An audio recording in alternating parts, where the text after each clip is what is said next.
4 Mei 1970, tarikh keramat di bumi Tawau nan indah, lahirlah seorang insan yang kelak mendedikasikan seluruh hidupnya demi memartabatkan dunia pendidikan. Beliau, Rusli bin Sahilan.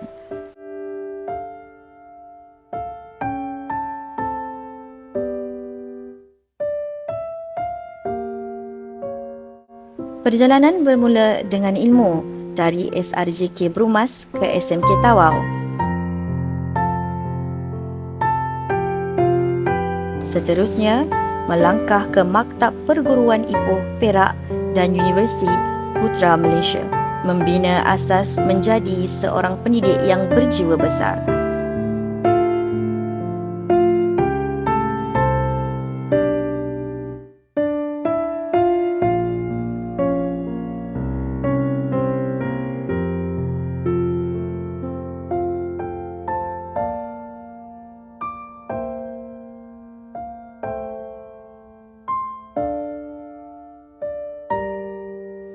Tanggal 23 November 1991, bermulalah satu amanah yang tidak pernah ringan. Di SK Kunak 1, beliau menabur bakti bukan sehari, bukan setahun, tetapi selama 35 tahun penuh kesetiaan.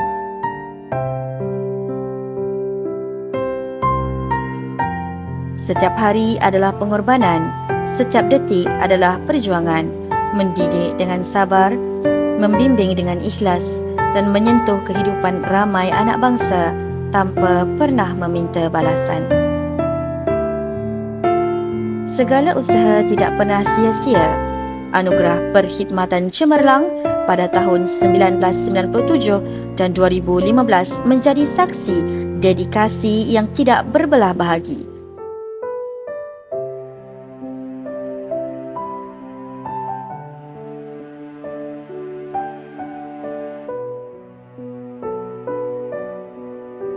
Di sebalik seorang guru hebat, terdapat keluarga yang sentiasa menjadi kekuatan.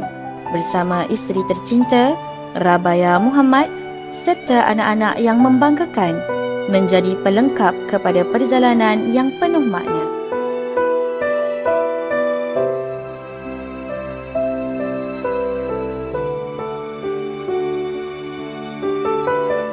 Kini, tibalah masa untuk melangkah ke fasa baharu. Meninggalkan dunia pendidikan bukanlah mudah kerana di sinilah terukirnya 1000 kenangan. Namun, persaraan bukan penamat, tetapi permulaan kepada kehidupan yang lebih tenang. Buat rakan-rakan seperjuangan di SK Kunak 1, walaupun meninggalkan tempat mendidik terasa berat, namun persaraan adalah satu kejayaan bagi seorang guru. Teruskan semangat kerja berpasukan dalam mendidik anak-anak kita semua.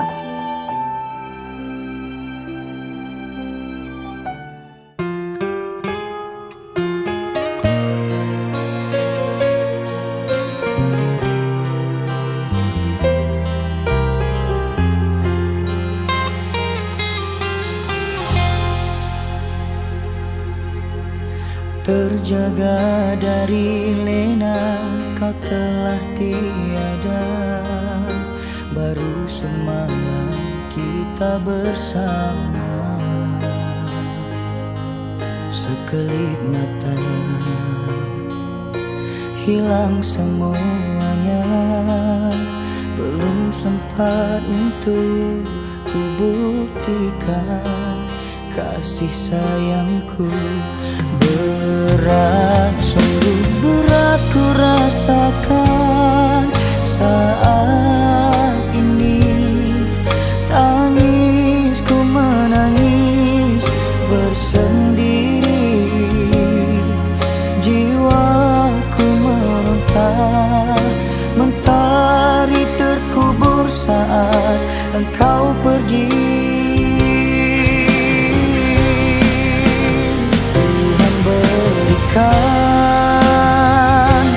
Berikan aku kekuatan untuk menerima segala rintangan.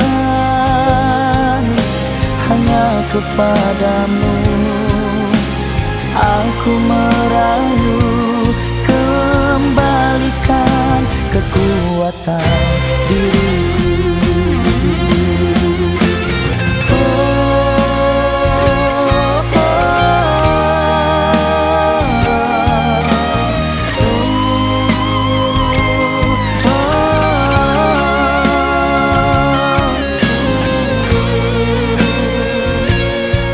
Terima kasih cikgu atas segala jasa, pengorbanan dan ilmu yang tidak ternilai. Namamu akan terus dikenang, jasamu tetap terpahat di hati. Selamat bersara, Cikgu Rusli bin Sahilan. Saat